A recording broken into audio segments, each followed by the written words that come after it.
first evening in Morioka began with a Wonko Soba party, hosted for us by Obushi Koji and the Morioka International Friendship Society.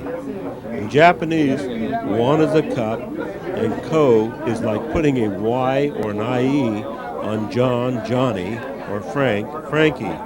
They serve soba noodles made from barley and a little broth in individual bite-sized cups. As soon as your cup is empty, the waitresses supply another, and a contest continues to see who can finish the largest number, the record being well over 400. Of course, sashimi, raw fish, and beer accompany the noodles. Morioka is famous for Wonko soba primarily because it was a farming area, and years ago, farmers were so poor that they could not afford anything else except for rice. Barley noodles were their primary food, with rice saved, as chicken once was in the U.S., for special Sunday dinners. Now that the farmers are wealthy, with 75% of their income from government subsidies, they still like barley noodles. I want to put your red button. And we organized a committee to welcome you and arrange a program in cooperation with International Relations Division of Iwate Prefecture Office and City Office. And first of all, I introduce to you Chief of the Welcome Committee and the Program Director, Mr. Koji Oboshi. Please.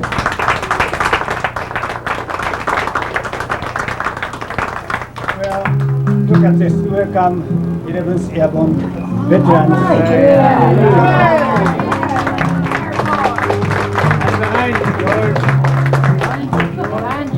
Welcome to Morioka. And some of you were stationed in Akita, Sendai, Hachinohe. Sendai. In Morioka or Sendai in this 15 years. Right. And I think Morioka and Sendai and Hachinohe have changed so much for these decades that I'm sure you'll be surprised to learn that. I was just 9 years old in 1945 when the war ended. Time flies so quickly. Yes. Right. And but you and 11th Airborne still remains in our hearts. This time your stay is very short, but I hope you'll make many new friends here in Morioka and Sendai and in Japan. And have the opportunity to know Japan and Morioka as it really is. Now this is Wanko Soba, which is sponsored by Morioka International Relations Association. And I'm also acting committee of the association. And now I'm employed in broadcasting station. And here is a quiz show. Question: what is the shortest, the better? Again, what is the shortest, the better? Shortest, the better. Right. It is a sophisticated speech, especially like me. Thank you very much. And 2 years ago in early spring, 2 Americans visited our city with a video camera. We knew that they came down to Morioka to videotape all the sites and their memories of the occupation. They were Mr. William West and Mr. George Doty. And we met for the first time, but we enjoyed talking so much about the time of 50 years ago. So, at that time, Mr. Takenori Sato here, who was prefecture official.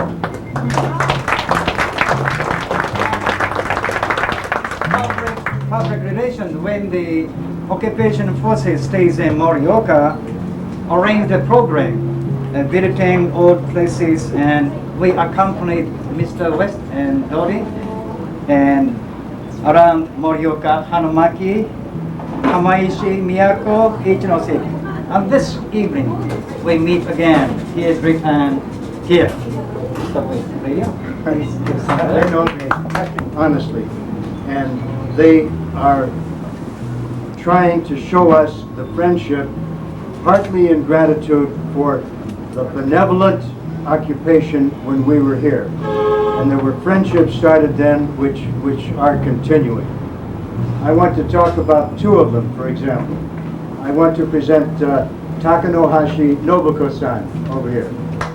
Takanohashi Nobuko. Takanohashi-san was about 3 years old when I first knew her, and I called her Ekubo because she had pretty dimples at that time. Ekubo-san. And she has spent many years in Bolivia as a medical missionary for the Roman Catholic Church. And now she's back. Maybe she's retired, I don't know. Very fine lady. And her Bomori and father, when he was a young man and I was a young man many years ago, he was a medical student. So I looked in my dictionary and found the word for quack is Yabu. So I called him Yabuisha. But he has gone on to great things. When I saw him maybe 10 years ago, he said, "Do you recognize me?" And I said, "Yabuisha-san." And he knew that I remembered him. He studied in Rome for 10 years, 7 years, and he became an expert on Montessori. Those of you know much about education know that Maria Montessori was the first medical doctor a woman medical doctor in Italy, and she became an authority on education, developed the Montessori method, which is used all over the world. And he translated her works into Boshi, right here, and his daughter Kana.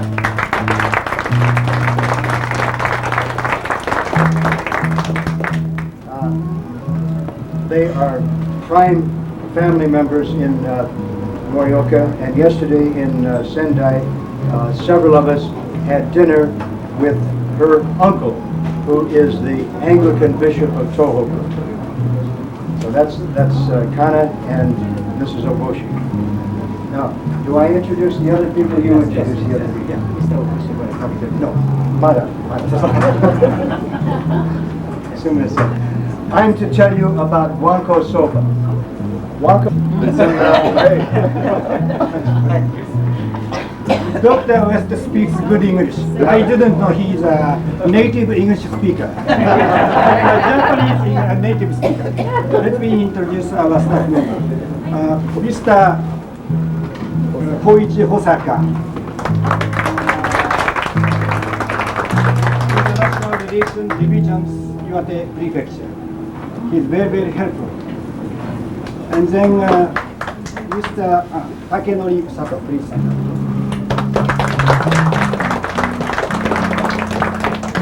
He is a former prefecture officer. When you were stationed, maybe he was prefecture officer. Morioka city office, city hall.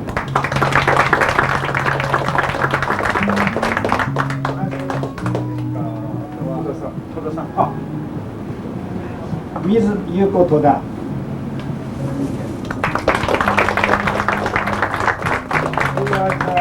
She was an interpreter. ソルジャー、オールソルジャーだと思っておりましたが、とんでもありません。皆さん大変お若い方々でびっくりいたしました。I thought you were very old soldiers, but against my respect. You are very young. 特にも奥様方が、大変お若くて美しいのにはびっくりいたしました。 He was very surprised to find that Mrs. Very young and beautiful.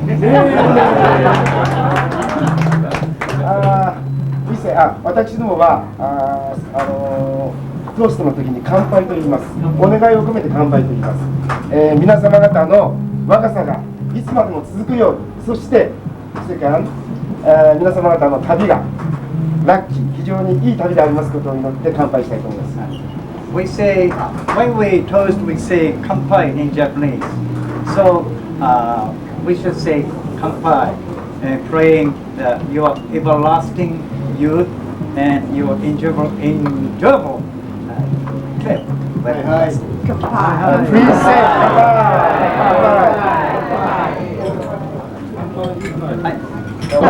Zero behind me. But I told her the 14th.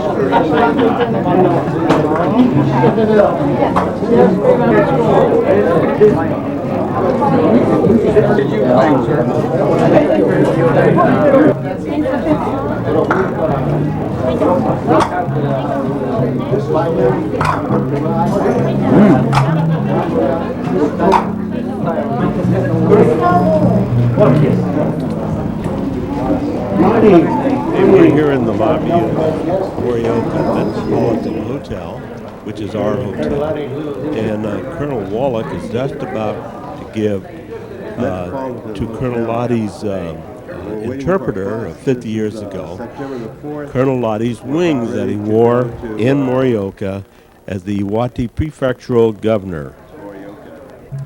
Yuko Toda is the name of this lovely lady, and I mean she really is. She's got a gorgeous smile. And she's right up there in our age, so why not?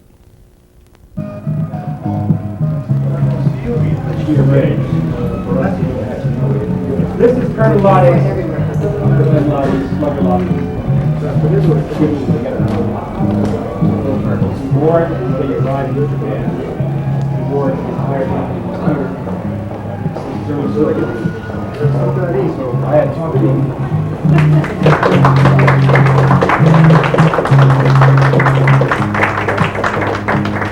Yuko-san wrote a book about her experiences with the American Army when she was in Hachinohe, and a lot of anecdotes and incidents in that book. Algan. It only took us about 5 minutes to get from the hotel here to the camp.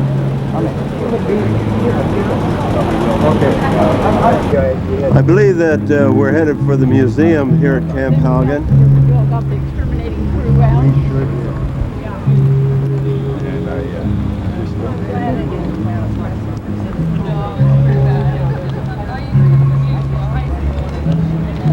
Be sure to take a look in this corner at the camp the way it used to look when we were here. And note that one picture with the airplane crashed into front of the building. That was before we arrived.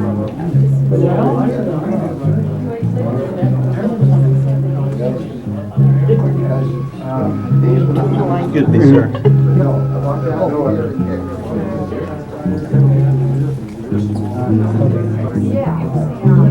Well, I'm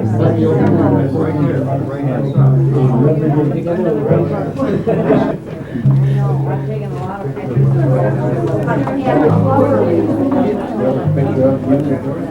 pictures. Did too. Todo come in a 坂入名誉教授に挨拶をさせていただきます。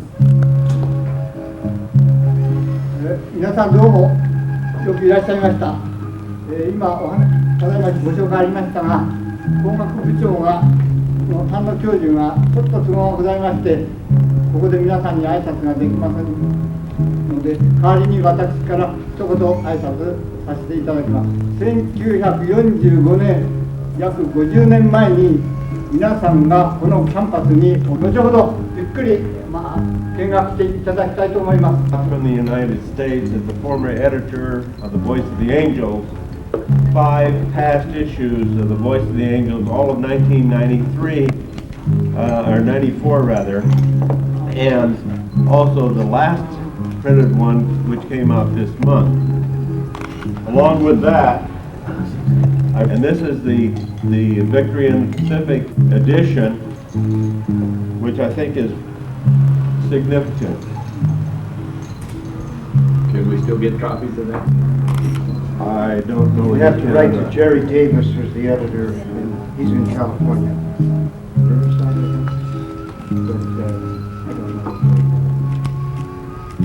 Anyway, I'm presenting here to the university here for the museum, because I think it would be an added attraction for the university and its museum. So, because of that, どうもありがとうございます。どうもありがとうございました。Okay, now we go downstairs. Okay, say shit. Okay. Wine, Joe. Wine. Okay, give one of these guys. Hands up. Hands up. Hands up. Let's say airborne. Airborne! Kill! Not the second burger. Thank you very much.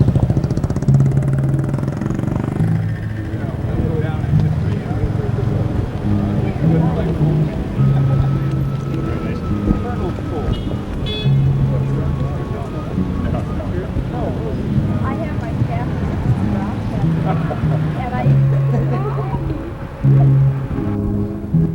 this museum is part of the old officers' quarters in Morioka, right next to where they lived 50 years ago.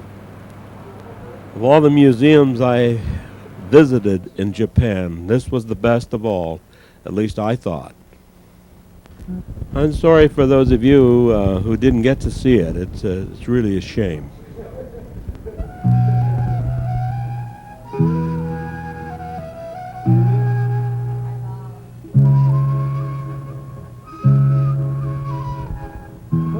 入りしたのは昭和20年当時盛岡に駐留していたアメリカ軍第11空挺師団、いわゆる落下傘部隊のメンバーを中心に、当時東北各県に駐留していた兵士とその家族らおよそ30人です。当時兵舎として使われたのが盛岡工業専門学校、今の岩手大学工学部です。バスを降り立った元兵士たちは当時の面影を探すようにキャンパスの中を見回していました。終戦から一月後の1945年昭和20年9月14日、進駐軍のキャンプとして校舎を使用する施設から立ち退けとの指示がアメリカ軍から入ります。突然の退去命令でした。24時間での青山町の兵舎にですね、立ち退きすること、あれはもう大変だったですよ。いろんな機械があるし実験装置がありますでしょ。あれらを全部ね、学生なんかと一緒にで立ち差がございませんでしたからね、ずーっと夕顔瀬回って、で昔の天秤みたいなものはね、学生にこう手に持たせて。工学部同窓会の展示室に並べられた当時の写真や部隊のマークを描いた壁板など、思い出の品を前に当時の話に花を咲かせる人、記憶の糸を手繰るようにじっと写真に見入る人、様々です。So I just came along with them to see you for something that I missed. I never have been that far north. Mr. Koji Obushi, the director of programming for 弊 the 社として Iwate 使われていた Broadcasting 木造校 Company, 舎も今はな had a く、 video crew with us all during our stay, and I thought that maybe you would kind of like to see what we look like on television in Morioka. 4 gates? Gate 4. I think 3. 3, 4. I believe 3 gates. No, only 2. Now only 2, yeah. Let's say airborne. Airborne! Kill! Not the second burger. 午後には当時の司令官宿舎として使われていた旧火災艇、現在の IBC 岩手放送本社を訪れました。元兵士たちは現在ハワイで行われているアメリカ政府主催の VJ で対日戦勝50周年式典への出席を断って今回盛岡の地を訪れたのです。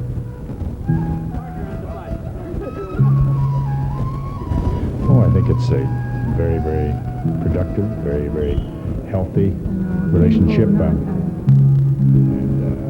I left here in 1946, just enthralled with the country and in love with the people. And my feelings in 1995, 50 years later, are still the same. 一行は盛岡での記憶をたどりながら50年前の戦争と日米間の歴史の歩みをかみしめているようでした。では次です。衣服を着たまま水の中で泳ぐことの難しさを体験してもらう。これは海や川などに転落した場合、服を着たままでの水泳がどれだけ難しいかを体験してもらい、水難事故の防止に役立ててもらおうというものです。会場の水沢市の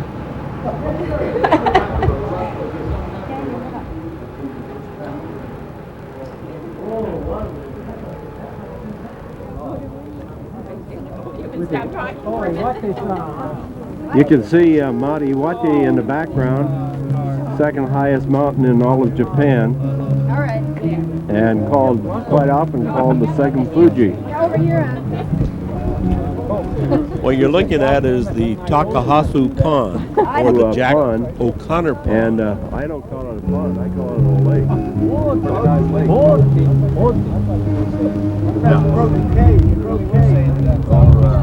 Fishing.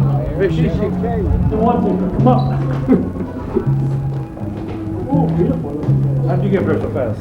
Get out of the way. Did you walk up? Just don't let it snap you. Over to your left hotel, having lunch. Well, we will be in a few minutes. We had just left the Takahasu Pond. There's no pond, it's a lake.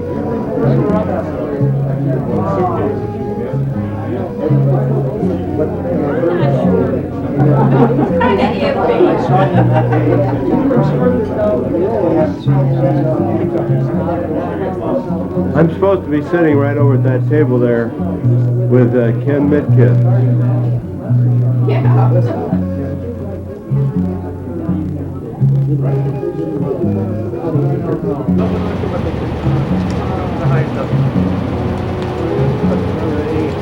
Hello, George.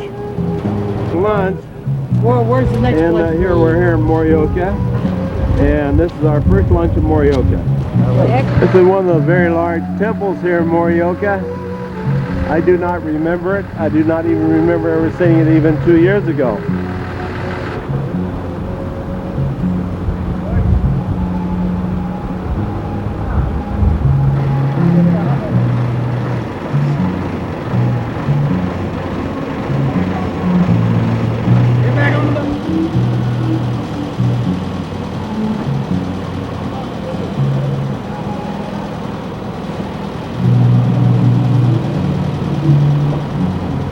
This is, we're at the Demon's Handprints in the Rocks, which is a huge, huge rock that has been split in three, and it's got handprints in it that were burned into it.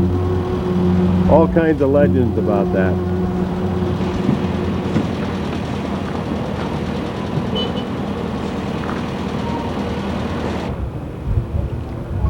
That's the big rocks.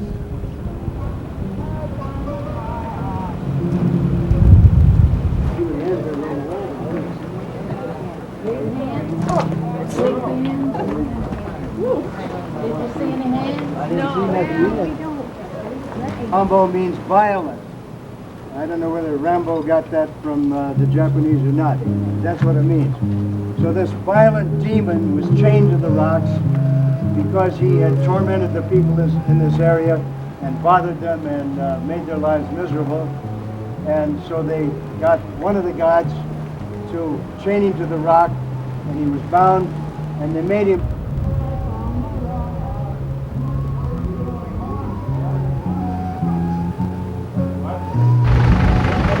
Well, here we are in front of the 511 officers' quarters, as it was years ago, and they all look very happy. I see them waving. Hi guys, how are you? This is the backyard, or I would even call it the front yard of the officers' quarters. And I'm telling you, I don't think there's any place in all of Japan that is more beautiful than the landscaping right here.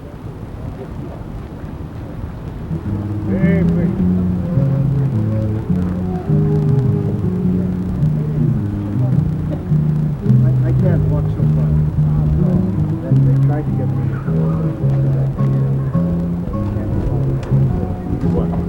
Be a dog. Really? Listen.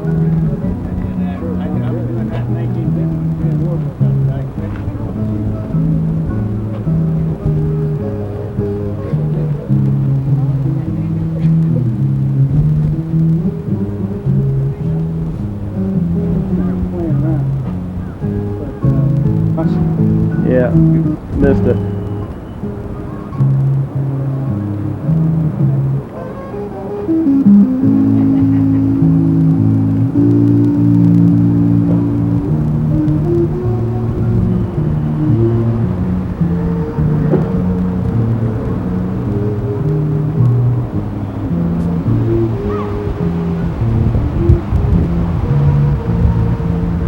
This is the backyard of the officers' quarters.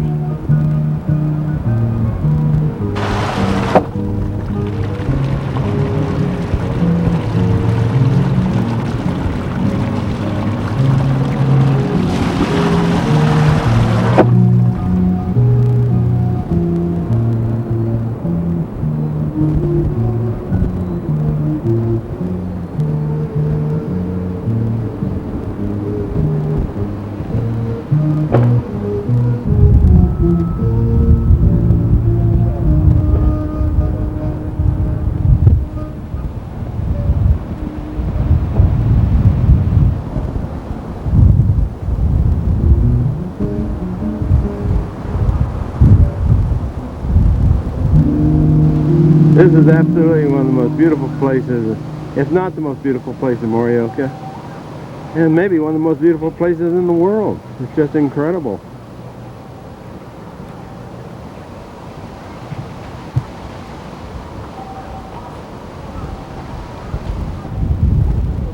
Hi, little good. Hi, honey. Hi. Hi there.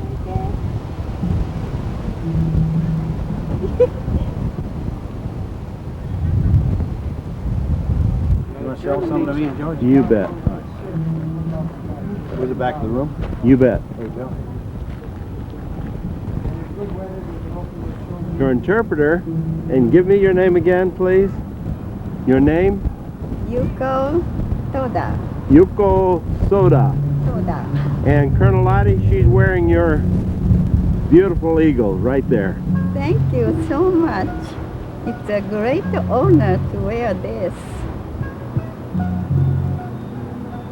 Yes, it really is. Colonel Lottie will be very proud. And I like to show this to the people here, but the people wouldn't believe this. And we're up on a high mountain overlooking Morioka and the valley. And obviously you can hear the wind in the microphone.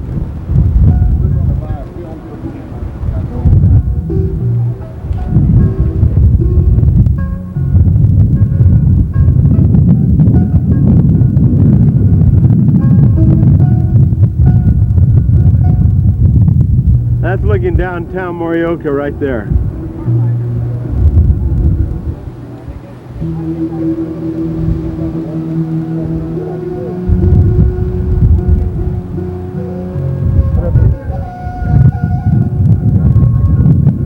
Overlooking the northern Morioka. But that's Mount Iwate in the background.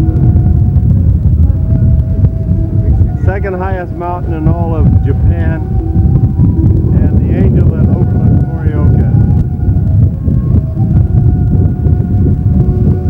Rather difficult to hold it steady because the wind is blowing so hard.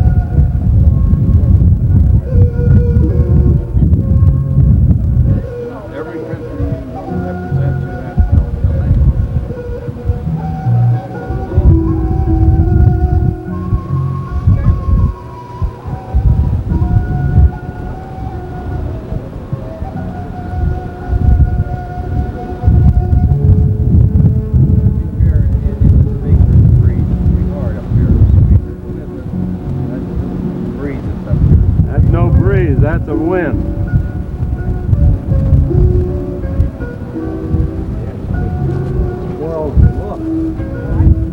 Hello, Rodriguez. Howdy. How you doing, amigo? Oh, you're fine. Good observation. Which is the largest television station in Morioka. Mr. Kwana-san is going to take us through the building. Biggest television station in Morioka. Our host is Oboshi Koji, who has helped me all the way through and has made an awful lot available to you that you don't know about. He is Executive Director of Programming, and he's the one who produced the nationwide documentary about the occupation of Morioka by the 11th Airborne. Now, he wanted to send a camera crew of about 3 men to the Houston Convention, and I proposed... The lobby, and everybody is enjoying the gardens and the grounds, which I'll show you in just a moment. This is the gardens.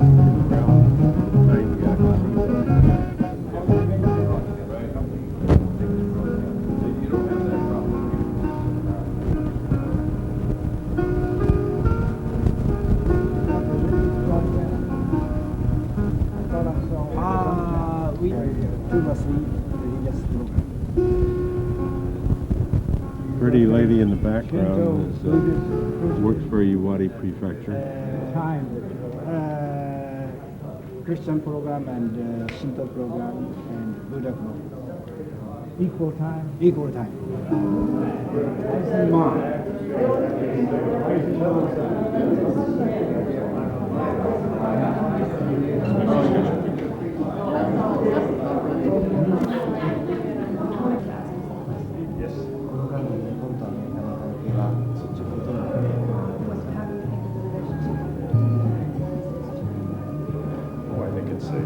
Very, very productive, very, very healthy relationship.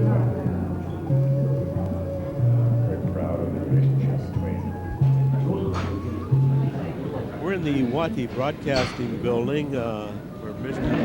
Oshie is one of the vice presidents, and we're looking out a large window. We're looking at a small dining area. Or this is coffee outside area, the tea IBC area, building. whatever you want to call Everybody. it. This building is now sitting on Mr.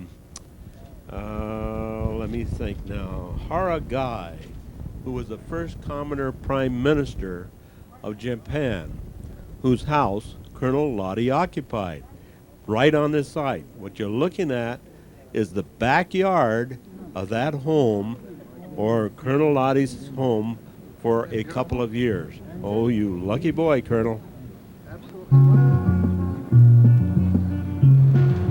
We're inside the Shiniwati Nippo, and they're going to show Mr. O'Connor-san and myself on how they run a modern newspaper, of which he and I used to work at 50 years ago. Is the editor of the newspaper, the Iwate Nippo. The other man is Mr. O'Connor. Let me get up.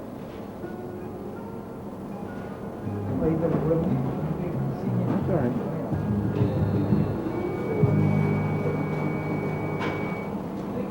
I brought this from San Francisco. I want you to have this. This is about Nomo, you know. Now open it up and hold it. Picture, you know. Open it up so I can see it. I see. No, you got it half covered with that sack. Okay. There's the sack. There. Can you see that? You betcha. Yes. Okay. I'd like you to have that. So, Thank you. tell me arigato ne. Arigato. I'll see you tomorrow too. Okay, good. Bye. We're about ready to go into the museum here in Morioka. This is our final day as far as an official visit to Japan. Tomorrow morning we'll be leaving by bullet train headed for Tokyo and the Century Hyatt Hotel. We'll be there one night and then the next morning we are on the 7th. We'll be on our way home. That will be the 6th in the United States. That's 5:50 in California time. September the 4th. It's September the 5th here.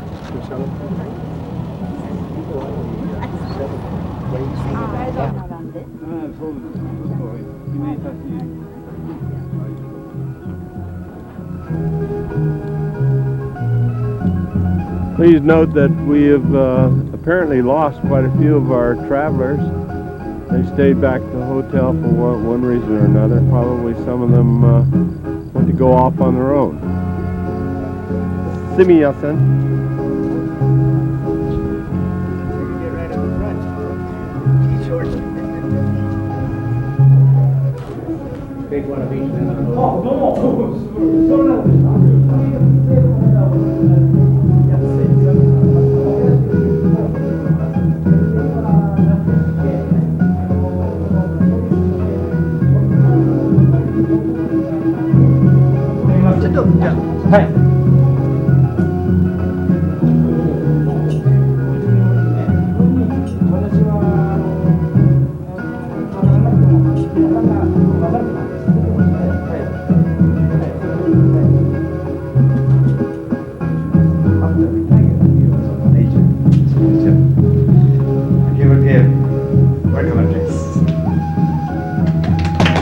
Thank you very much.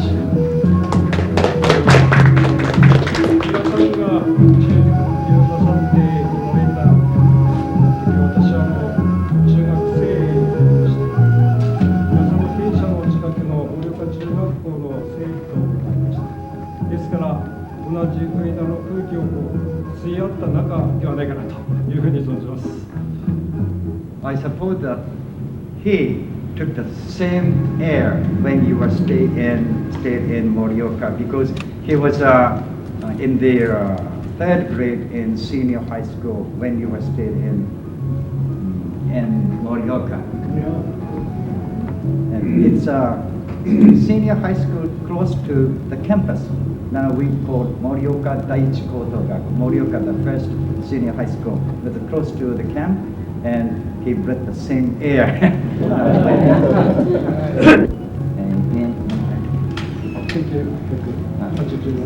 In 1987, 5 years ago, 8 years ago, this is founded in memory of the 100th birthday of Morioka City.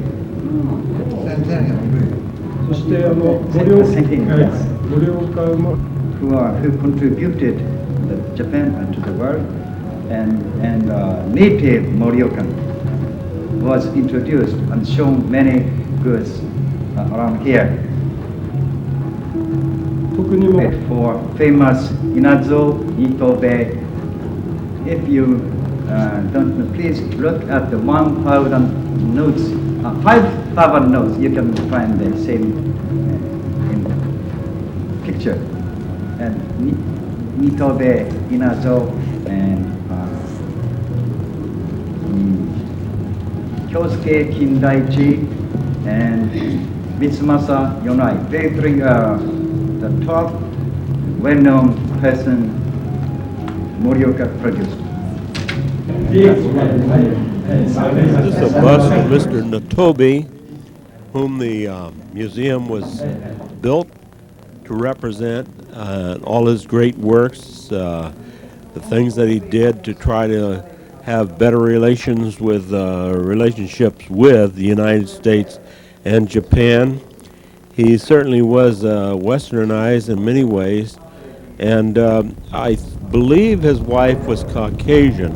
At least the photos that I saw here in the museum, she did look Caucasian to me.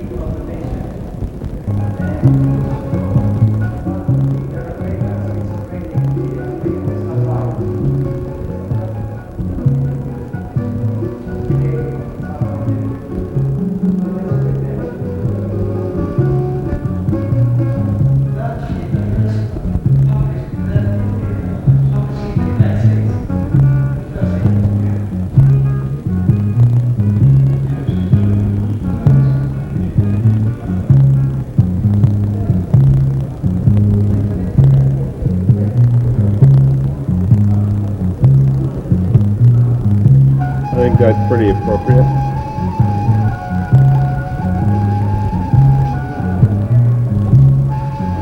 The sculptor of Mr. Natobi.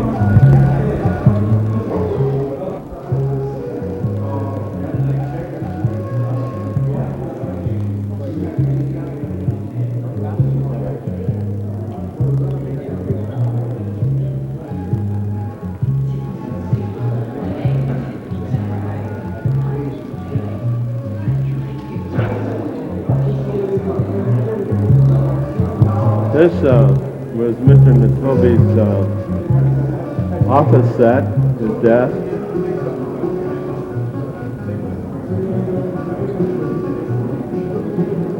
He was quite an educator.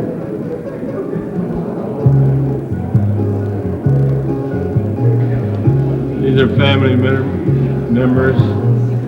Note the short sword.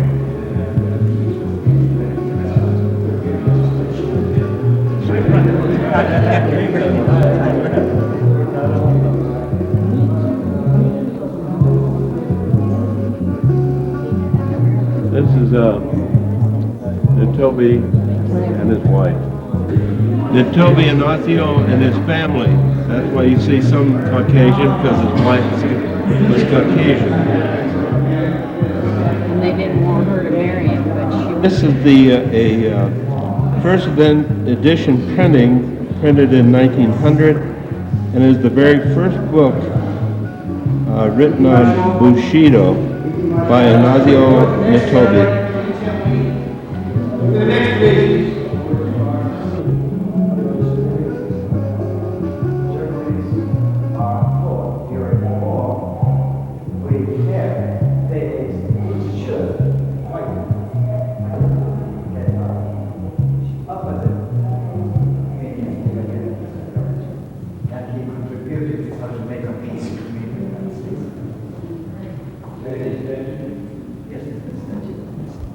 You know, it's a war crime court. Yes, after the war, but my son was not in charge. でその時々4色中に商売してその手紙を That's what we want.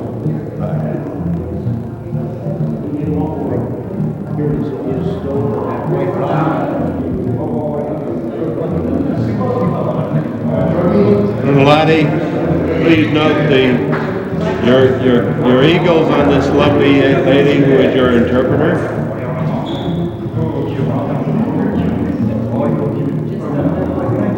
She wears them proudly.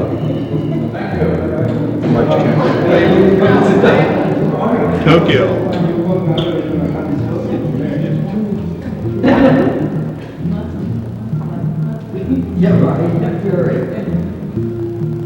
Is the war crimes trial, Tokyo.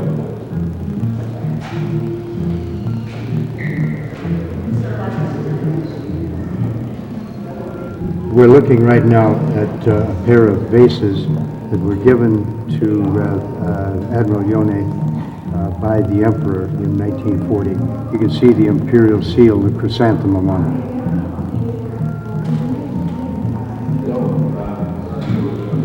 This is Joseph Clark Rue, who was interned in Tokyo. He was the ambassador to Japan and returned to the United States on the Gripsholm with quite a number of other Americans before the war got into such serious state that nobody could return. The day that we were there 10 days ago, and all of us were given one. I really prize it. I'm going to frame mine. I'm not ever going to wear it. You might want to tell him what it says if you remember Atsugi and big tree. The only thing that's an error on it says MacArthur lands in Japan August 30th, 1945. It should have said the 11th Airborne Division and MacArthur lands in Japan. Amen. Amen. Oh, you're done. This is enough pictures. I'll find out the significance of him in a minute. language. And he was a famous linguist. And he made many Japanese dictionaries there.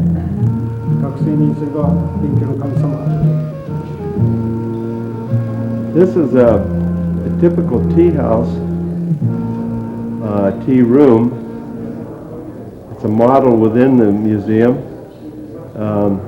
I haven't been told the significance of it yet, but I will find out and then I'll report to you.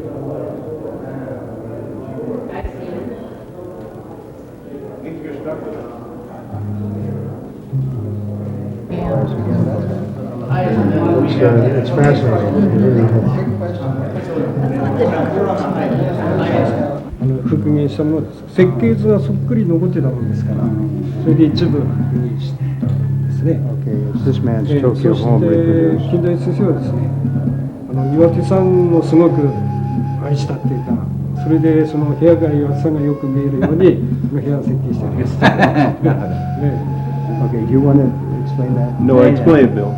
Well, no, I'd rather he did it, because there's more there than I can understand. Kindaichi Sensei, Mr. Kindaichi lived in Tokyo.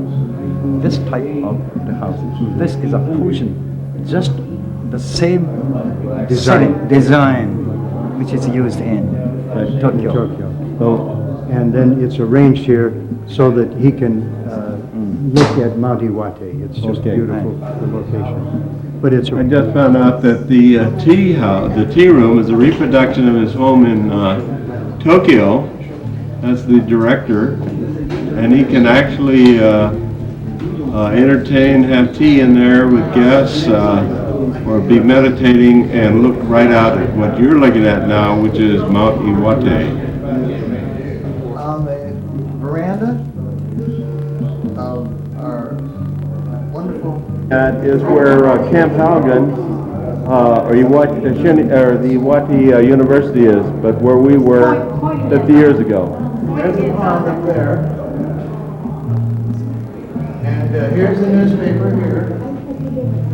That's where the Shiniwani nipple was. And this is tea house of the August moon right here. Right. And that is where Camp Haugen was, right there.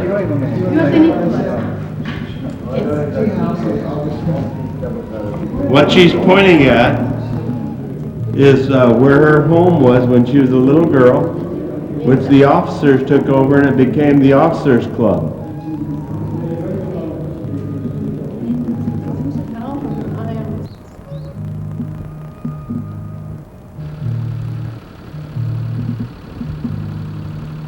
The building that you're looking at happens to be what was the Officers Club 50 years ago. And prior to that was the home that Mrs. Obushi was raised in. It was her parents' home. And it was taken over by the 511. The officers converted it into an officers club. Today it is a very, very expensive restaurant, and it is absolutely gorgeous. Not only on the outside, but it's even prettier on the inside. You're going to see here in a minute one of the special rooms that the officers would have a party in, and some young punk who got drunk decided he was something special and took out his .45 and shot several bullet holes into the post. Look at it closely. Point to it, Bill. Right here, a whole lot of bullet holes all up here, here. Possibly an American officer was having a good time and he pulled his gun and showed off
Is where she lives presently.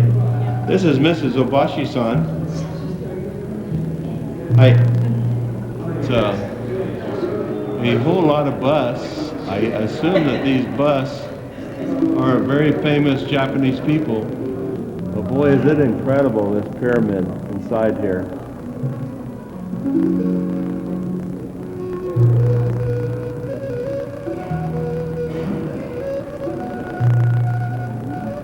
Represent those who live their lives in arts and culture, and that was in Morioka Theater.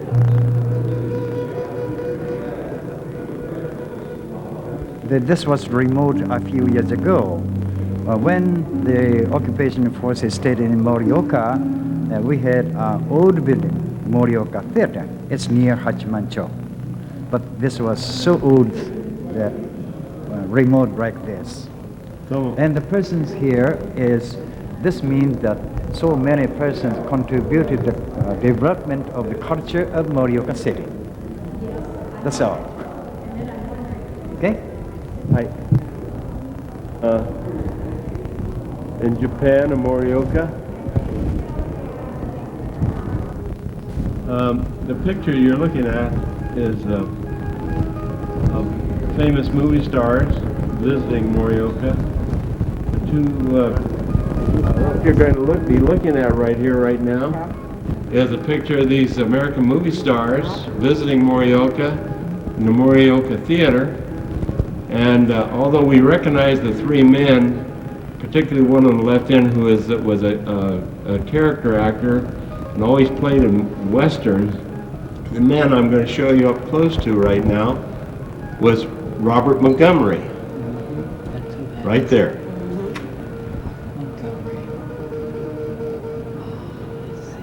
Thank you, ladies, for coming up with the name.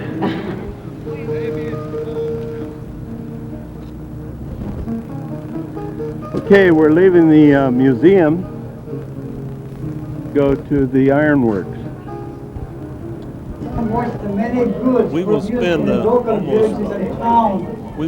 almost 2 hours here at the Morioka Handiworks Square, where ironworking, weaving, bamboo building, lacquer work, and so on are demonstrated and perpetuated, particularly the Sendai chest. The Sendai chest, of course, is treasured throughout the world as a masterpiece of furniture.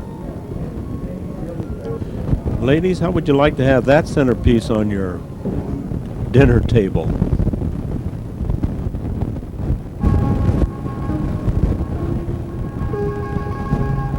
Weaving machines,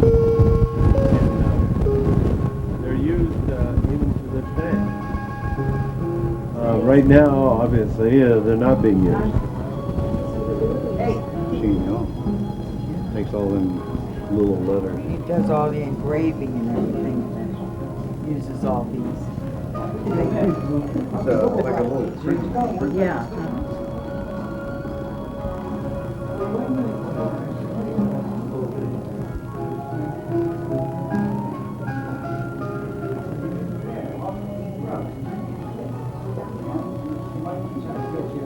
Anybody for teapots? This is the place to get your teapots. All kinds, shapes, and engraved. Like a bell shape.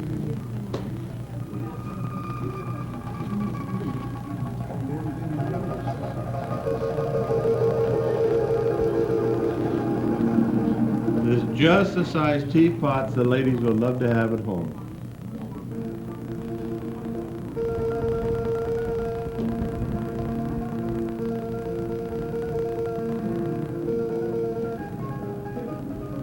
And the picture so that you get a feeling for the size of it. That's about 3 hands high.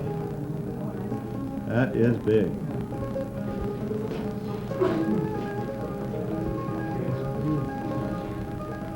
Look at the engraving on there. Craftsman.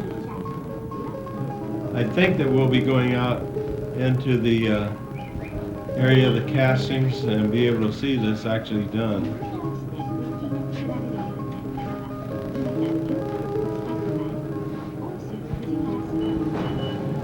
Talk about a decorated horse.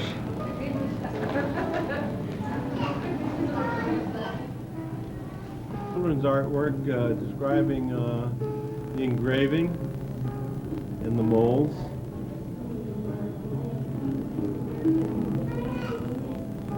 This is their interpretation.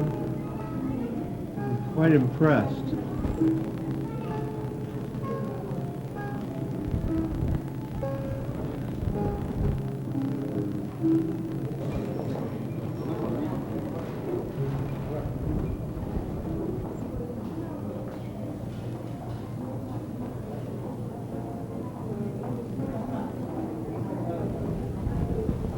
Menu in a restaurant. The restaurant is right here.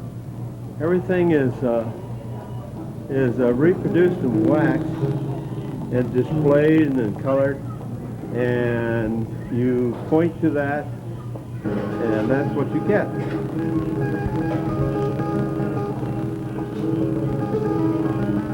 You like fish eggs? There's fish eggs right there.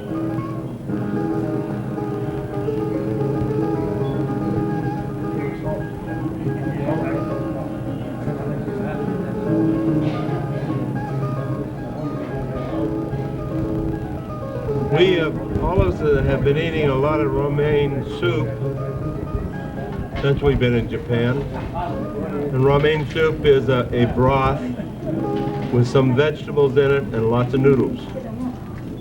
Is in the center of a table, and it's a rotisserie, and it is churned, and then people would take whatever they want off of it. These ladies are preparing the dough for making noodles.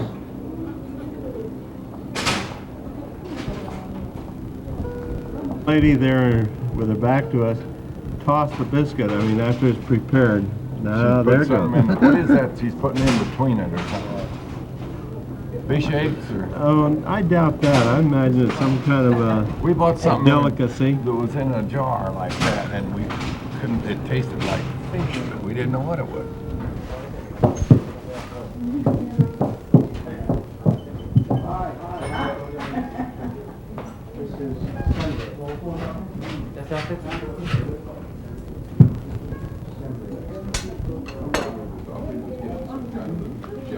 That is very hot.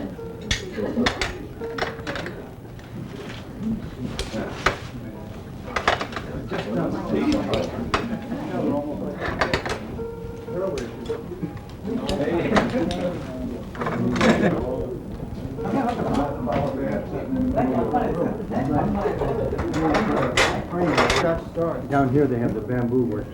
Okay. Perhaps. You know what this man is doing? You know what this man is doing? He is shaving bamboo. Be quite thin, probably around a 16th of an inch thick, with a sharp edge on both sides, with a little tiny handle. You know what for? Shouldn't take you too long to guess what that would be for. It's a letter opener. Yeah.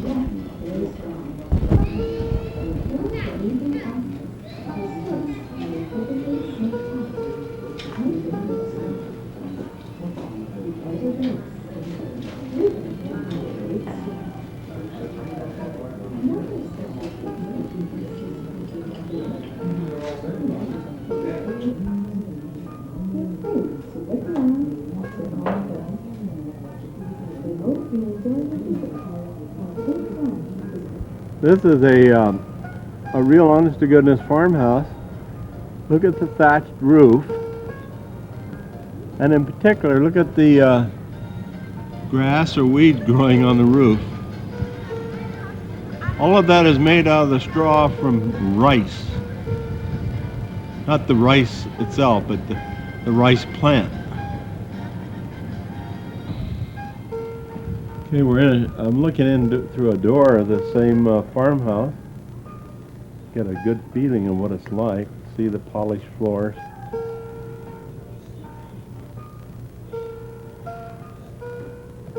Notice how open it is.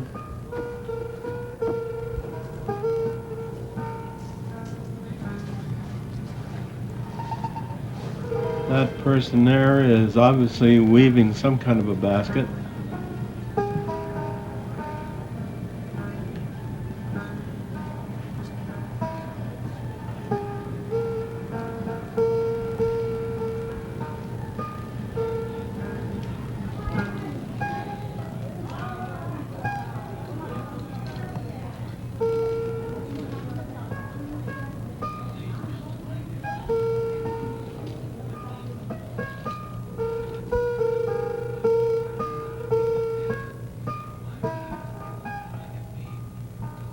That mat floor is where others sit and do their weaving. This is a stove that heats the barn, and I'm probably 10 feet away and I feel the fire on it very, very well. In Iwate Prefecture, well known for its horses, farmers treated them as if they were one of the family. Thus, this style house emerged, where the farmer can care for both his family and his horses under the same roof. From the middle of the Edo period, this style of housing became very popular. The mangaria you can see today date from the end of the Edo period, or even from the Meiji or Taisho periods. These you can see a large steaming pump, which was where the farmer prepared the horse's feed. Next to the niwa is the stable. This is called the shed. This is the stable. Here, women should also do craft. The veranda was used as the bedroom. This room has no window.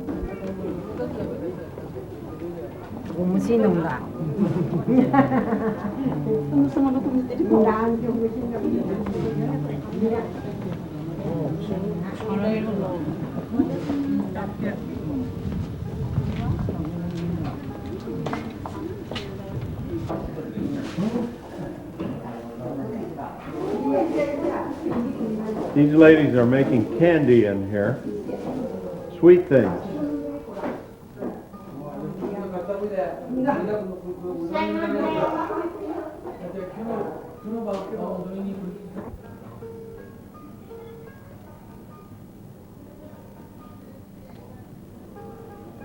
What are they making in here?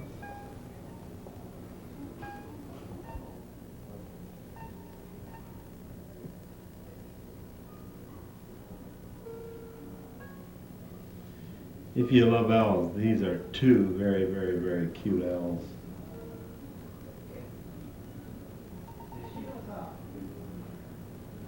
I happen to love owls.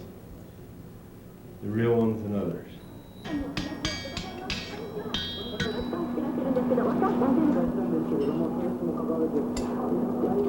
We're in the foundry. This man is the blacksmith.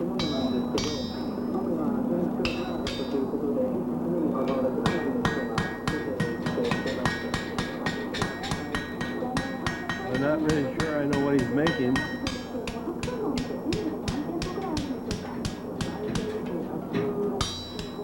Probably a handle for a teapot.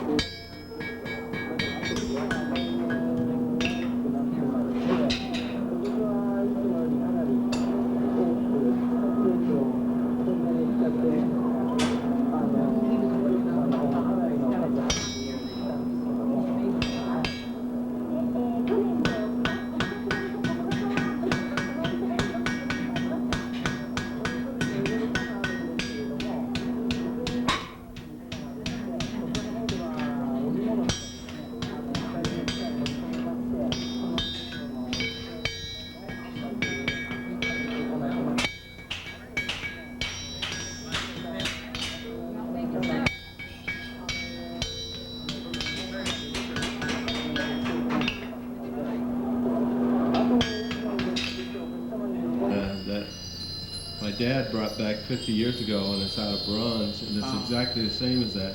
Really? And it's signed by the original artist. Those are very famous horses. They're gorgeous. And the one that I have is worth many, many hundreds of dollars.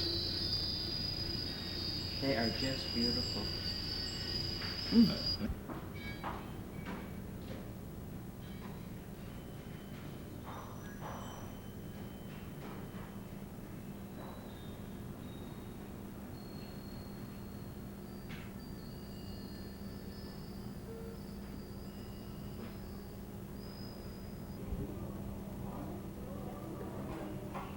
These are obvious Sendai chests.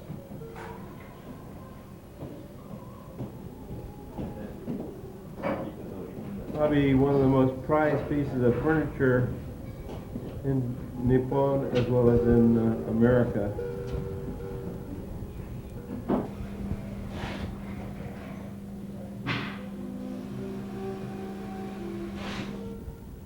This man is putting together a Sendai chest.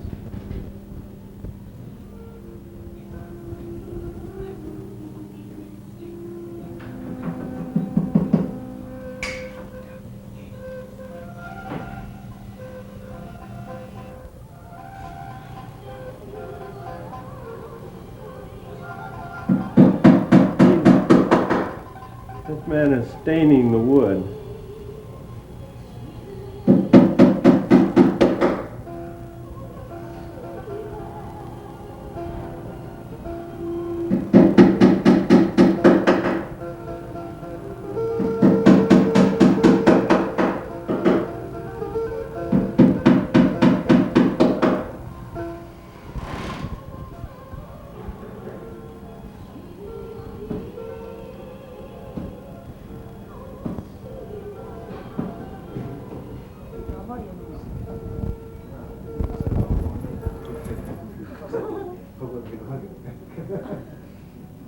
The gentleman in the background there, he's doing a carving. Notice the size of that chisel.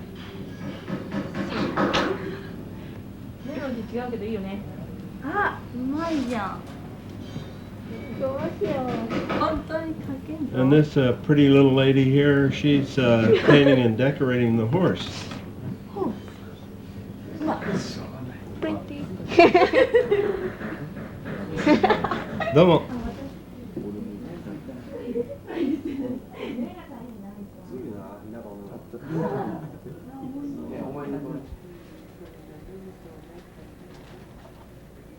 Well, this lady's making a basket, and she looks like she might be fixing the handle right now.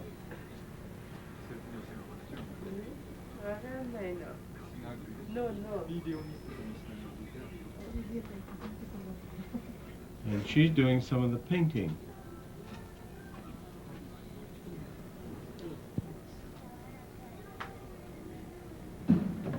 These people are real skilled craftsmen.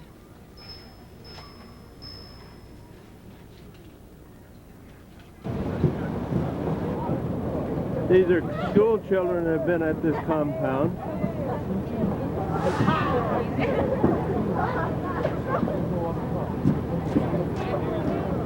Oh!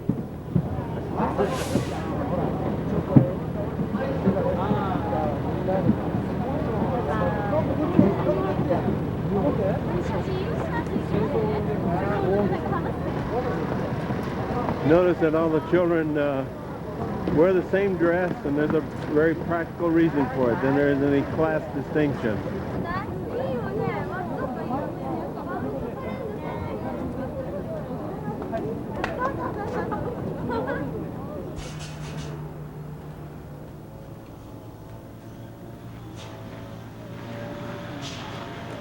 This is the oldest farm and the largest farm, not the oldest, but the largest farm in Japan. It's 104 years old. These are all original buildings with the exception of the roofs.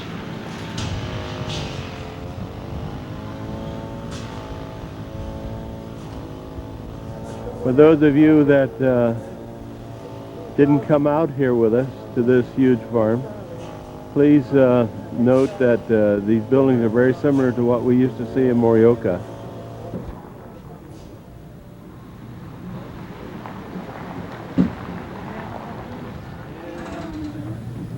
Boy, they do have some big barns. I mean, they are long.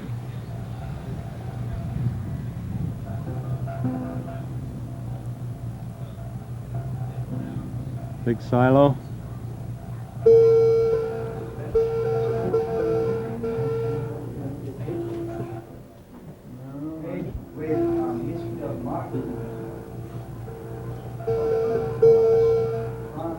The farm is founded. An old steam tractor.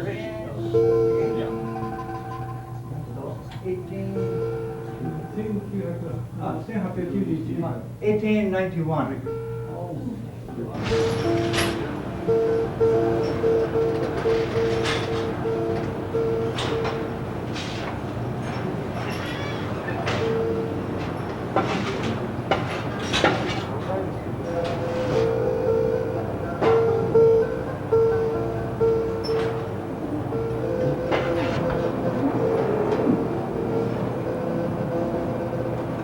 Pretty obvious what this is. This is the lineup.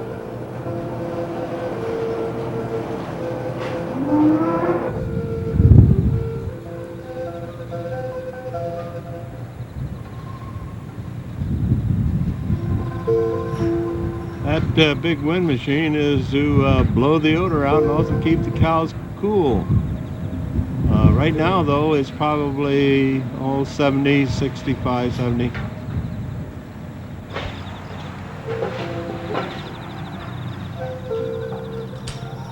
The length of this building. And this is the cow barn.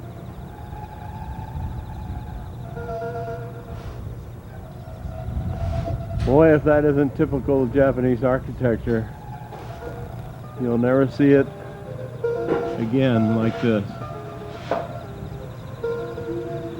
Sunburned wood, just as I remember it 50 years ago.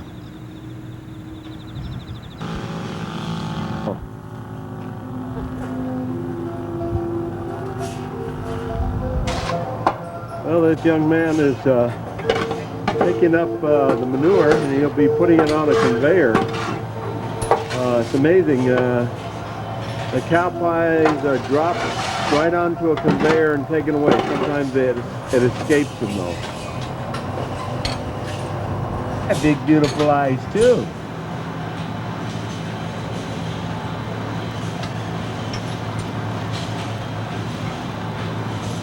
She says, boy, have you got a big one eye.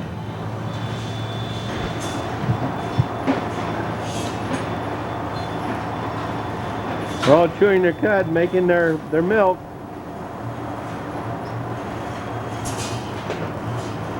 It's my understanding that these cows almost live all their life right as you see it. They seldom ever get away and get out into a pasture to do any wandering. Now that's what I've been told.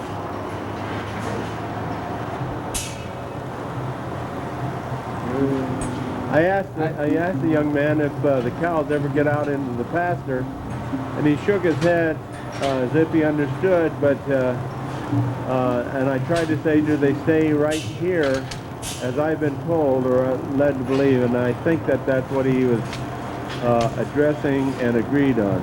Another large cow barn, and we'll go up and check it out. Well, no, it does.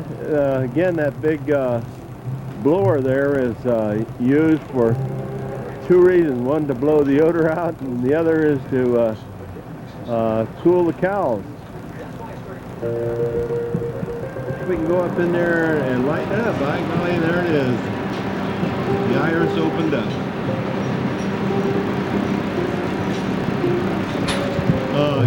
Ken Medcalf had an idea that the blowers may also have another function besides keeping the cows cool, and then he said that's to keep the flies out.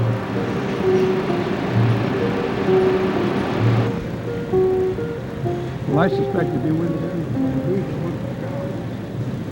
us way down there. And Ken Midkiff and I will be on our way down there in just a second. Goethe there. Or Guti. I don't know how you pronounce it. Guti or Goethe? Here.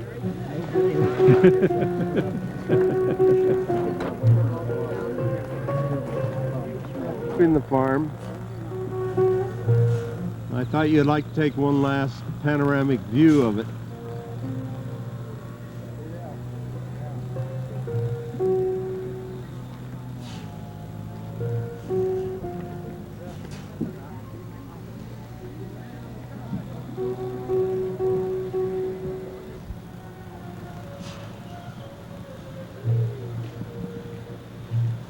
Okay, this is it.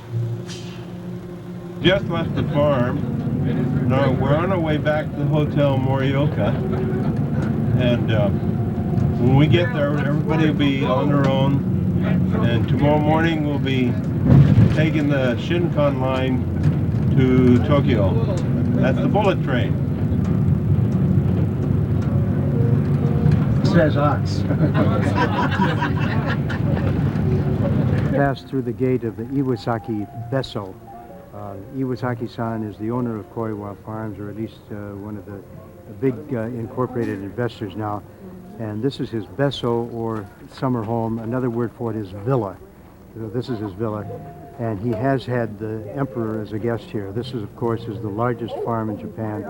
And this is a classic Japanese home with the fence circling it, the beautifully manicured trees, and the fabulous roof, the tile roof on top. Thank you. Thank you, Bill. There's Sherman Adams. He's not in the cabinet anymore.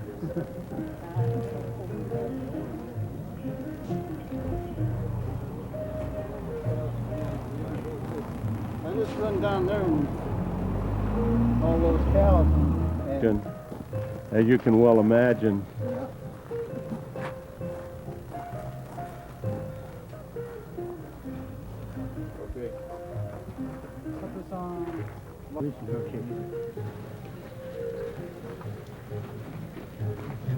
Those are bronze statues, quite large ones, of a bull, a horse, and a cow.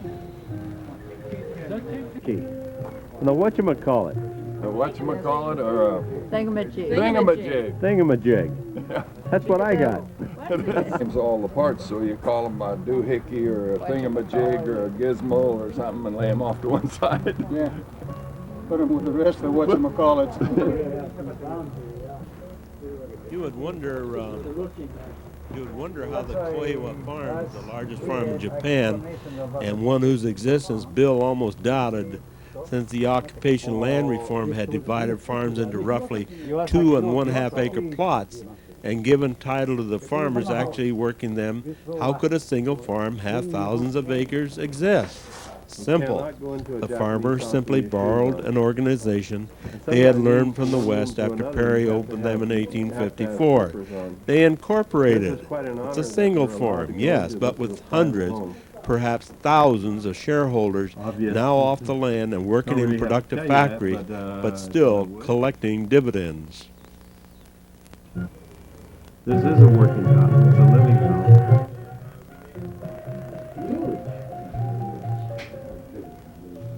See my favorite sign here.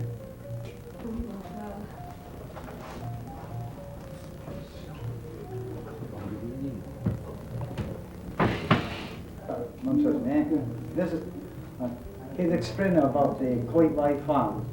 Now the size is 2,005 kilometers from the east to the west. でこのような形をして現在はインダストリー。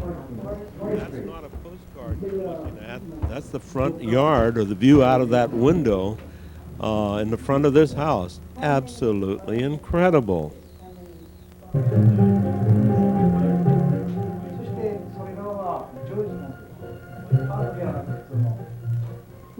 Uh, 2 days in this house.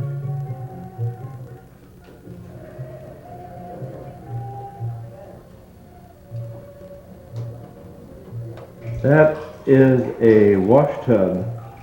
You actually climb down in that. It goes down below that surface. And as I remember it, it's probably up to about your shoulder pits.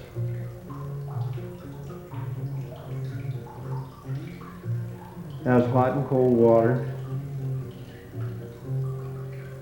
from the entrance.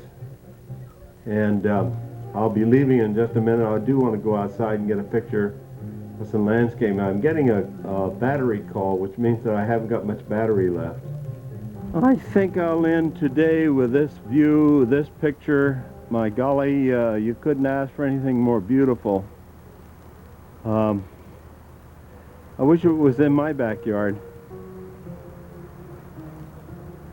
As one of the guys said, I'm going to go home and throw dirt on mine.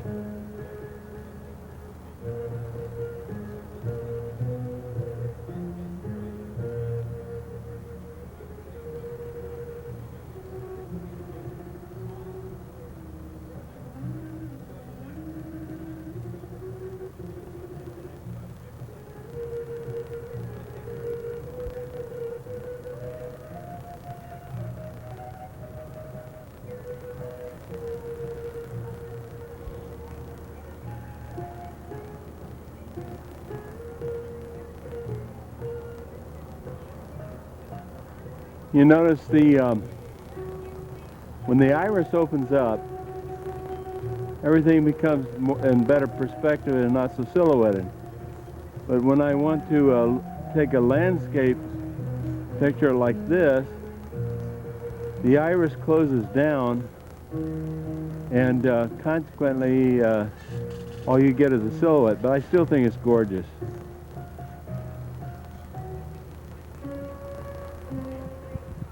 And it will open up about now. There it goes.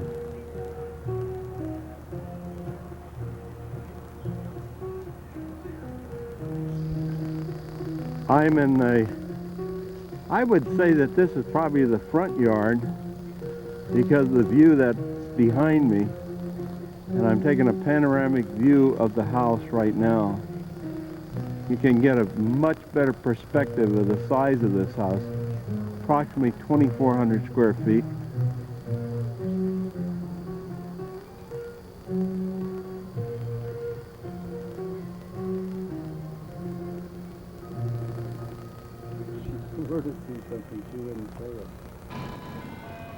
What you're looking at is the Hachinohe railroad station in Hachinohe, or Han Hachinohe, where Colonel Wallach and his wife and 3 or 4 of the other guys went to Camp Hachinohe. I never did get the names of who the others were, Colonel, but so I apologize to them. Across the street from the railroad station. Thought it might be a little bit familiar to those of you that were stationed here at Hachinohe.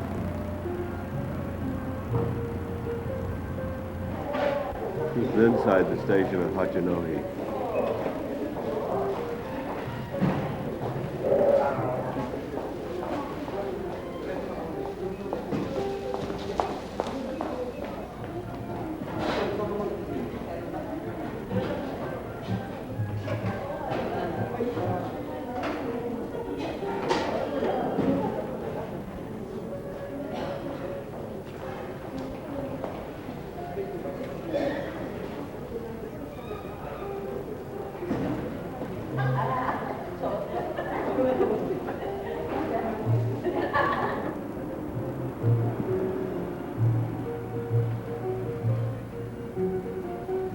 This is looking at the other side of the railroad station.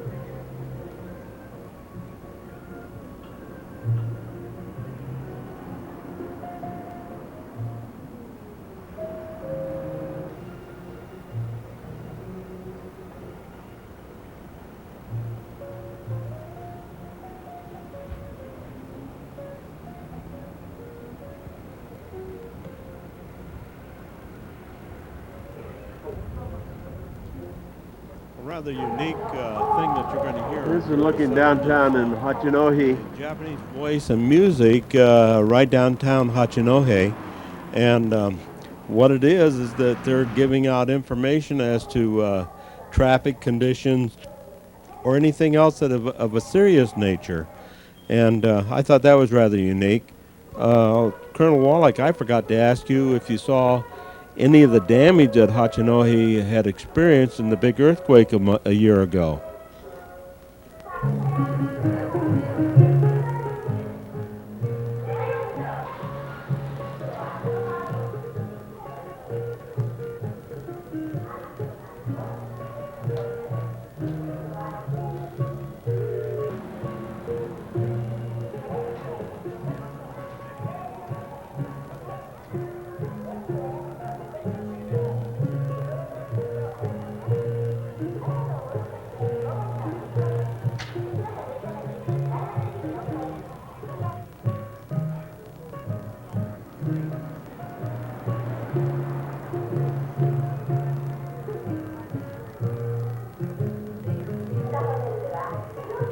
Need I say more? Yep, Kentucky Fried Chicken.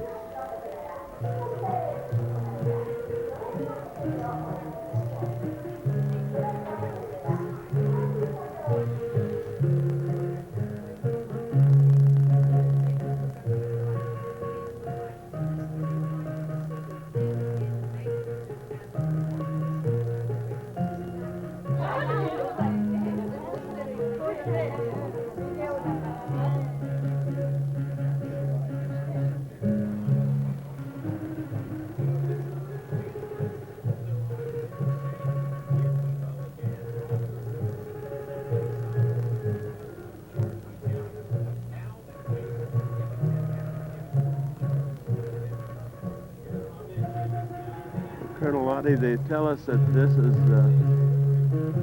one of those original buildings, the Hachinohe. We are on the Army base. We are on the 511 base near the airstrip, but we can't take a picture of the airstrip.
Colonel Wallach and his entourage, along with, I believe it was the National Defense Minister, or that is now retired, who escorted him, they went over to the airstrip, and because they had permission to, and Colonel Wallach went to this one building, went upstairs, went down the hallway with all of them following, wondering what in the world he was doing.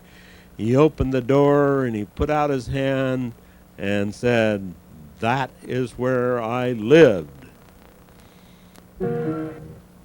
This, of course, was when he was stationed here and for quite a period of time.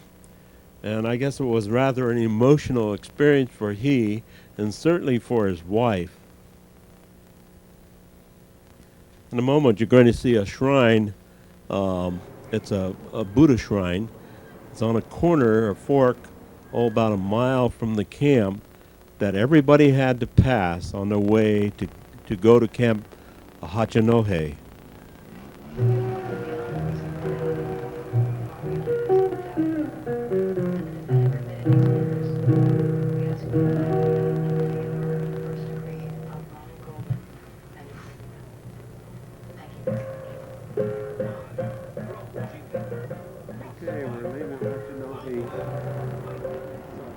And probably will never be back here ever again in our lifetime.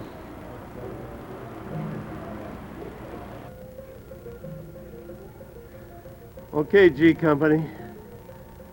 This is it. First, second platoon, I think. We were here in Ichinohi.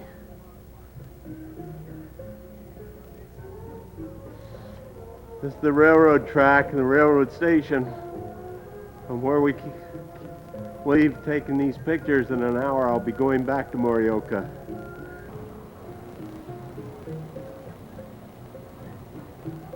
Not as you and I remember it, because when we were here, the streets were all dirt. This is looking down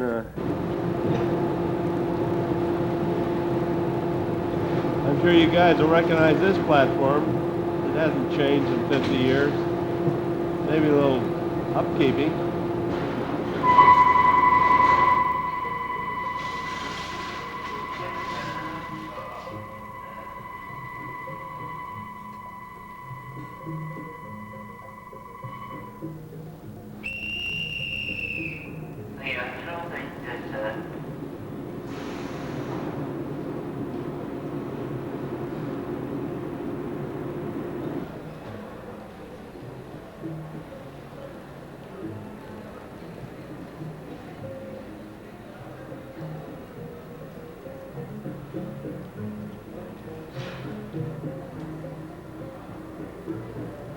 Inside the Akita station. I don't know whether this was here 50 years ago, but it's a pretty nice piece of sculpture. Obviously, that's the town of Akita.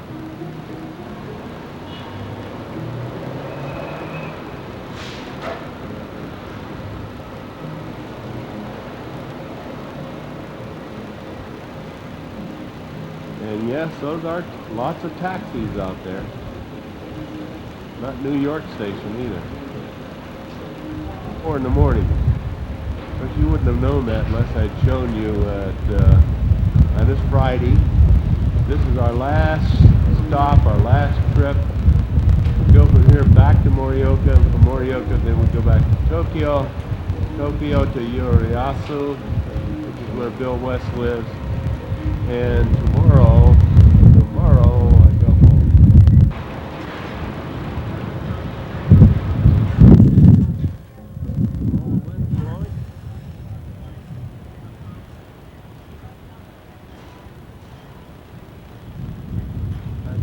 The Akita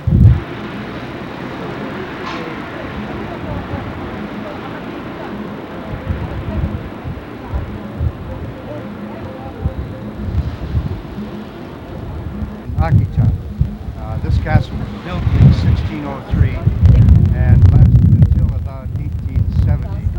At that time, the Lord of Akita was on the side of the shogunate with the northern lords against the southern lords who supported the emperor, and they lost, so their castle was destroyed, like most of the others. Since 1890, this has been opened as the Senshu Park to the public. I'm sorry we can't show the castle, but you didn't see it. And inside a castle. This was the guardhouse, and this is where the guardmen slept for the south gate. And this is where the changing the guard ceremony took place. And it's been here since at least the latter half of the 18th century. It was restored in 1998, 1989, but it's still the original structure. Or lanterns in front. To the right you see the vermilion painted stalls, and also the torii that are painted with the red. That means it's a kitsune shrine or a fox shrine belonging to a particular sect. Memorial on top of Kubota Castle.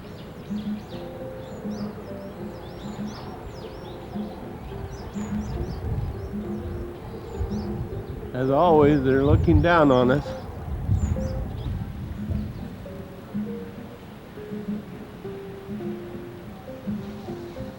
This pagoda obviously is pretty new, made out of concrete, so it won't burn down.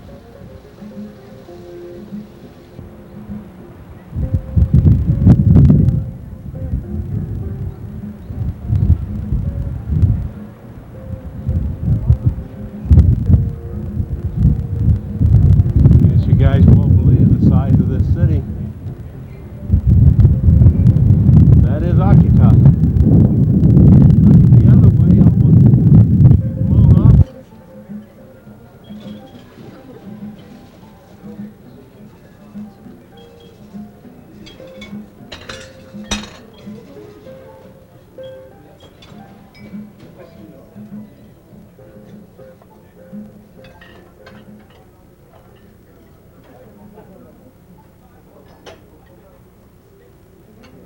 skiing lessons to fellows from the 511s.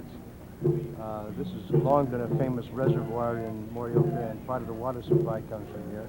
It's also a recreation center, as you can see. To our left and behind us is a high school now.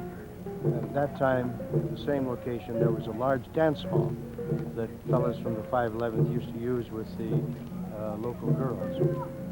Generally, the girls were from the lower classes, and some of the nicer girls would be. But this was Takamatsu Pond. Our own Jack O'Connor, who was the NCO in charge of the dance hall up there on the hill where the high school is now, was also the director of recreation on the lake.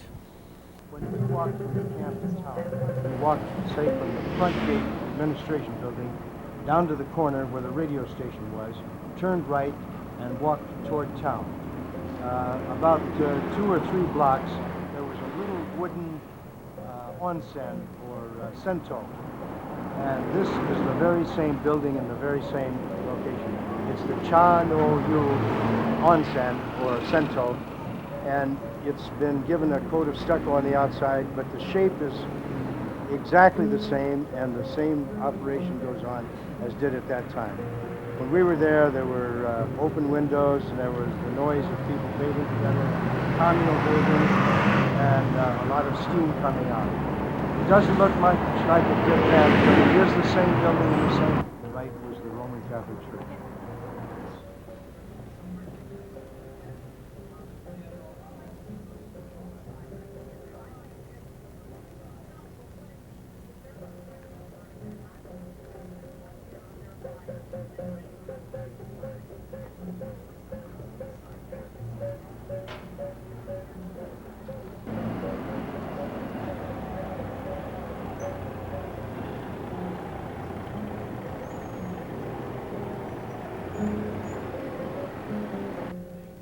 Hello, Mr.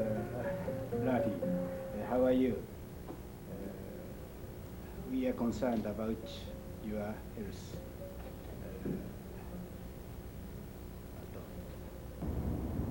There at the Morioka Bank, same architecture that you saw in Sendai and the Tokyo Station.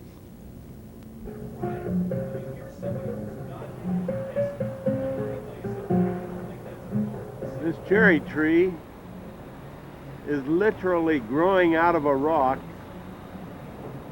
and it's over 300 years old, and it split the rock in two. The tree is now a national treasure, as it darn well should be. The width of that trunk is probably almost 4 feet across in diameter. Where the engine used to be stationed, and we're looking at a shop, been there since 1975. The name of it is Swing.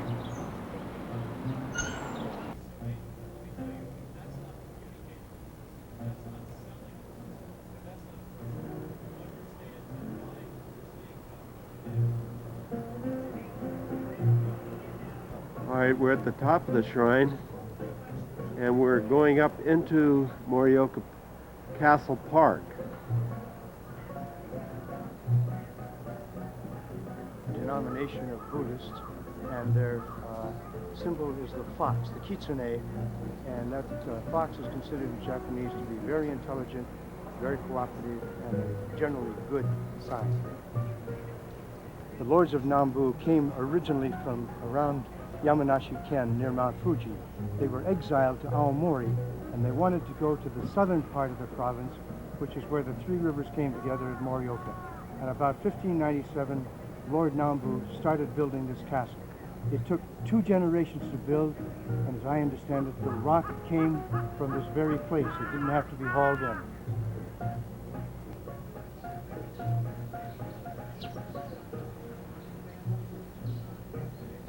That's from the outer works of the castle to the keep. We go over a little drawbridge kind of affair, and this is where the dungeon or...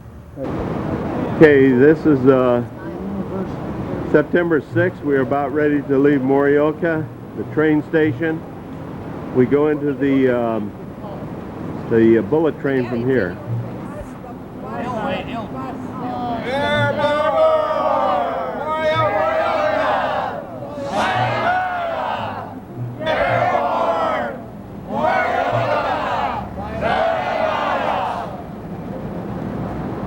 Explain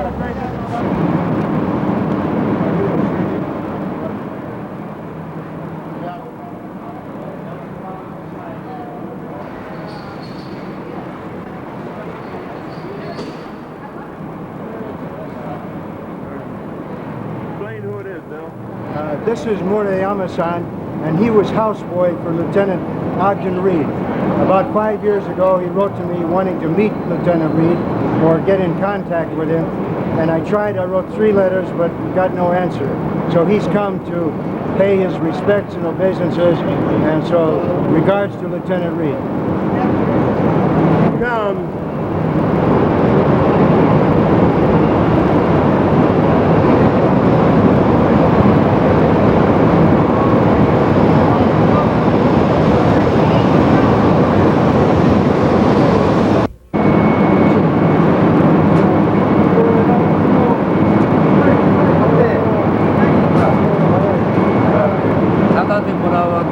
And farewell to our good friends Boshi-san, Mukishi-san, and Sato-san. We're very grateful to them. They made our time in Morioka. Morioka, and he helped arrange things for us. This is our manager, Ishikawa-san, and this is Mrs. Obuchi. And they have all been gracious beyond words. Sayonara.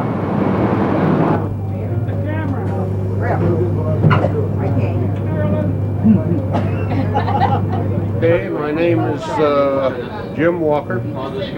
I went in service in 1944, 17 years old.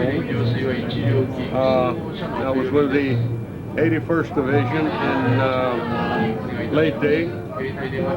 We moved into Japan in Omori and Hirosaki, and I volunteered for the Airborne and took my jump training at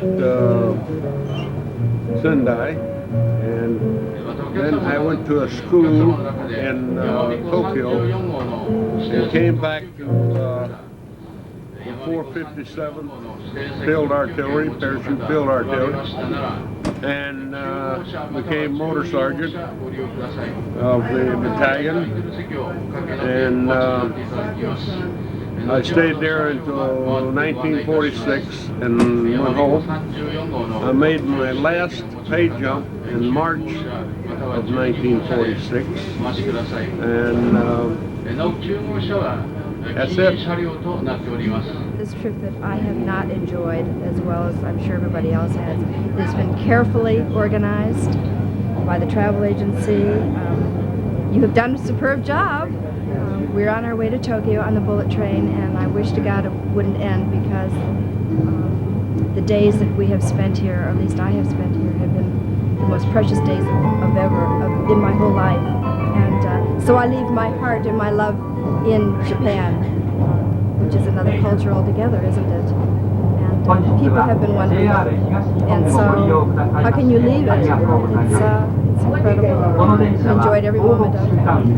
Thank God I'm here to enjoy it. And so. Well, I used the word the other day, it was a sentimental journey, but it's probably more like the completion of a circle. You're that young, as I was, and had been through so much combat. And then you have to end that episode. It's like grief. It's not completed until the ceremony at the graveside. But this was a happy ending. I had a chance to go back and go into my original barracks on my original post where I started my military career. And I was very moved by that experience.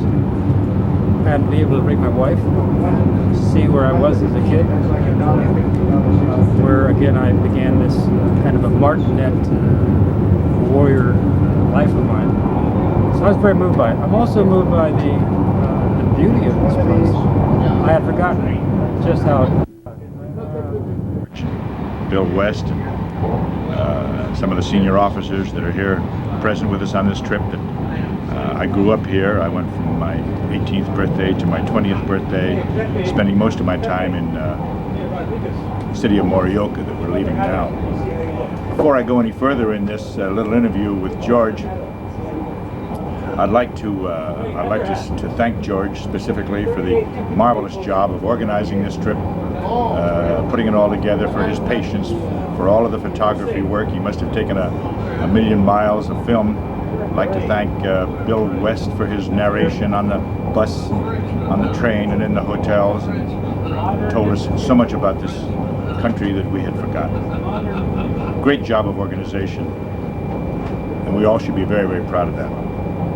I believe that Japan must be the most civilized society on this planet. How they work together, how they move as one, how they respect one another, and the manner in which we were greeted in Tokyo and Sendai and Morioka as well would be hard for most Westerners to understand.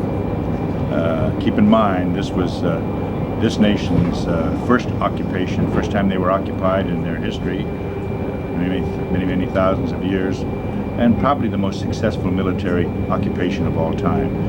All the 11th Airborne people watching this film should be very proud of that.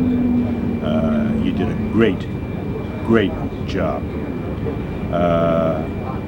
As I say, I believe this is the most democratic society that has ever existed. And I felt this in 1945, and I feel it now, 50 years later, in 1995.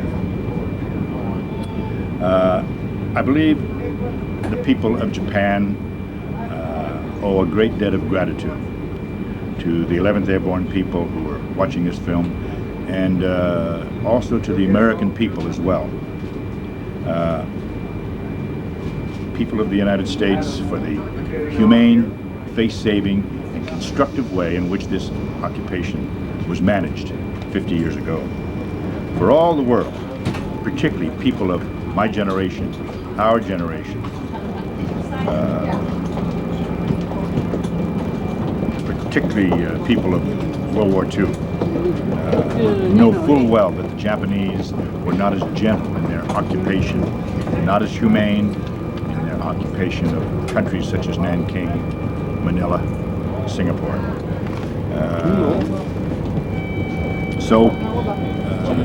The recurring, overwhelming thought that I have as I talk to you in this way today on this Shinkansen, this bullet train on our way back to Tokyo, the thoughts that I have in reflecting back to the war, the occupation that we were all a part of, when I sit here with George, admiring these cities that we just visited, Morioka, Sendai, and Tokyo, I think all of my thoughts can be summed up in just 4 words. Those words are, may God bless America. Sayonara gozaimashita. Tokyo, the night before we leave for home, Los Angeles, about a block from our beautiful Century Hyatt Hotel, and Jack O'Connor and Ken Midkiff decide they wanted a Big Mac. I don't know why. They can get a real one in about... It was Bill West. I was in E Company 511th after I came in from the 541st in Lipa about the last of June 1945. Now I want to tell you about this trip. George Doherty got the idea of having a return to Atsugi 50 years later, and we were very fortunate that we rode around and found out they were going to dedicate a statue to MacArthur, and Captain Mills of the naval installation there not only agreed to have us as honorees, but to help attract attention to the largest base in the Pacific and give them a needed boost. So we not only helped ourselves, I helped others. We helped others. Then we wrote to the people that we knew from Tokyo and Yokohama and Sendai and Morioka, and we had more help from the Japanese than we could possibly have anticipated. You guys did such a fine job 50 years ago making the United States Army and the parachute troops and the 11th Airborne Division famous for helping people, that they were delighted to help us. And Colonel Lottie, is admired and revered and considered the man who set the model for the occupation as being benevolent and constructive. So he's welcome anytime he wants to get to Morioka and Sendai. They worship him here, and they send him love, regard, and affection, as do his men. That's all. Airborne. Now you know. You're probably wondering why the Big Mac shot between Jack O'Connor and Bill West. The reason I did it was because they were fighting. I wanted to break it up. Ha. The world. You see them in England and Scotland, much the same as this. But they were used extensively in Japan as well. Almost a lost art.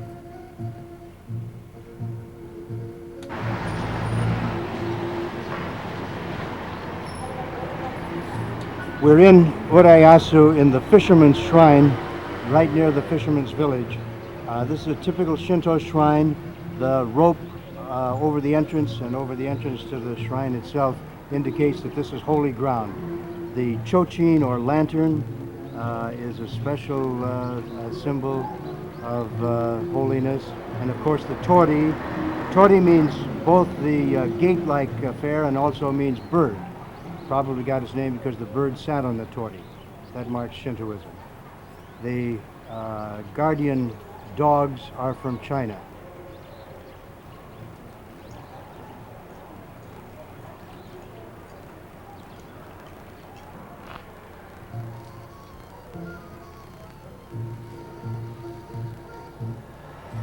The guardian dogs are from China. There are two at the entrance of most shrines. One is a male, one is the female, and you should be able to tell which is which, but I can't.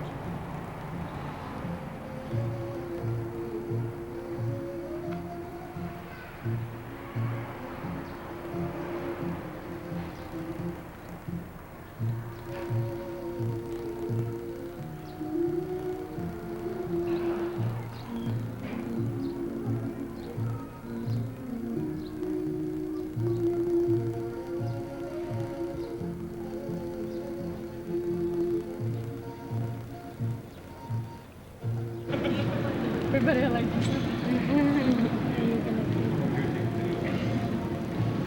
Where are you from? A friend of my father will come. I know you're from the States, or where in the States? Los Angeles.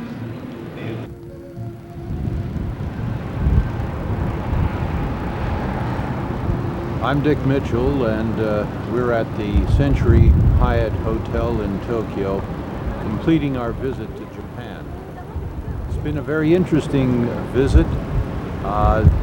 Two items seem to be of primary introspection or reflection. One is the younger people, age 20, 30, seem to have little knowledge of or ability to refer to the Second World War and the outcome of it. They are basically uninformed as to what has happened at that time. But the older people seem to respond with a great deal of insight and understanding. I remember up in Sendai, oftentimes we were stopped in the hotel and out on the street to talk about what happened and what was going on. They came asking questions. Do you know this person? Do you know that person? They came with great gratitude. One individual came and spoke to one of our people and bought him 3 beers and 10 disposable cameras, trying to say to him thank you for being there at a time when he needed the U.S. Army to heal him from his illness. But I imagine the most important thing that I've noticed is coming to this area, Tokyo, Yokohama, in 1945, it was devastated. There was just miles upon miles of nothing but rubbish, burnt out homes and the rest. Today you look around and you see beautiful high-rise apartments, beautiful buildings of marvelous architecture. And to me it seems to say that no matter how far driven to the knees a people can be, they still have the indomitable spirit of rising and standing and build. We are about to leave. We want to say how much we've appreciated the graciousness of the Japanese people. Doi Taishimata, Arigato, sayonara.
Mm-hmm.